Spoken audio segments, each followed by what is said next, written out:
Never have I witnessed such sincere hospitality and overwhelming spirit of true brotherhood as it is practiced by the people of all colors and races here in the ancient Holy Land, the home of Abraham, Muhammad, and all the other prophets of the Holy Scriptures. For the past week I have been utterly speechless and spellbound by the graciousness I see displayed all around me by people of all colors. I have been blessed to visit the holy city of Mecca. I have made my 7 circuits around the Kaaba, led by a young mutawaf named Muhammad. I drank water from the well of Zamzam. I ran 7 times back and forth between the hills of Mount Safa and Marwa. I have prayed in the ancient city of Mina, and I have prayed on Mount Arafah. There were tens of thousands of pilgrims from all over the world. They were of all colors, from blue-eyed blondes to black-skinned Africans. But we were all participating in the same ritual, displaying a spirit of unity and brotherhood that my experiences in America had led me to believe never could exist between the white and the non-white. America needs to understand Islam, because this is the one religion that erases from its society the race problem. Throughout my travels in the Muslim world, I have met, talked to, and even eaten with people who in America would have been considered white. But the white attitude was removed from their minds by the religion of Islam. I have never before seen sincere and true brotherhood practiced by all colors together, irrespective of their color.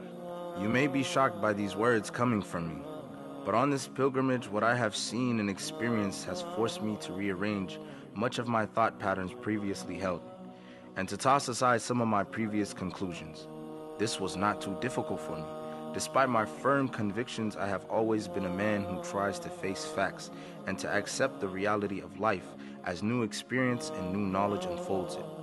I have always kept an open mind, which is necessary to the flexibility that must go hand in hand with every form of intelligent search for truth. During the past 11 days here in the Muslim world, I have eaten from the same plate, drunk from the same glass, and slept on the same bed or on the same rug, while praying to the same God with fellow Muslims, whose eyes were the bluest of blue, whose hair was the blondest of blonde, and whose skin was the whitest of white. And in the words and in the actions and in the deeds of the white Muslims, I felt the same sincerity that I felt among the black African Muslims of Nigeria, Sudan, and Ghana. We were truly all the same brothers, because their belief in one God had removed the white from their minds, the white from their behavior, and the white from their attitude.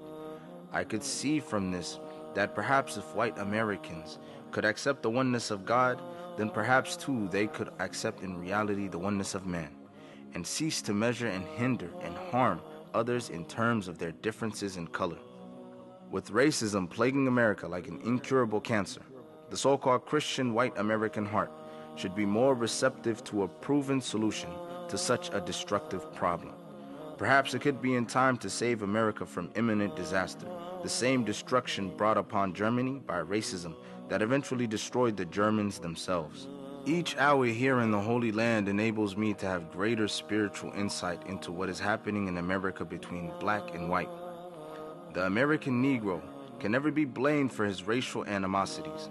He is only reacting to 400 years of the conscious racism of the American whites.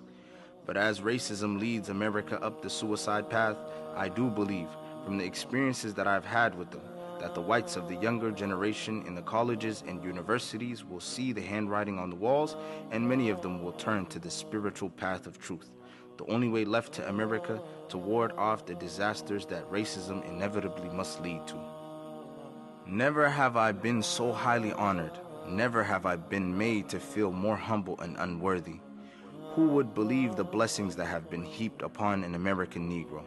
A few nights ago, a man who would be called in America a white man, a United Nations diplomat, an ambassador, a companion of kings, gave me his hotel suite, his bed.